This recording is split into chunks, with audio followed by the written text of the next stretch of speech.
Control numbers are static and each parameter has its own unique number. A common problem when using third-party control is the use of incorrect control numbers or control protocol.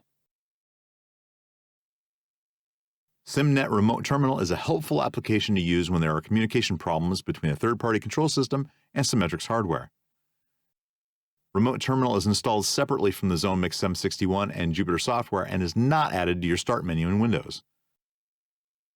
To launch Remote Terminal, navigate to the installation path for the ZoneMix 761 or Jupyter software. By default, this is located in your Windows Program Files x86 folder under Symetrix, software name, bin, SymNet Remote Control exe.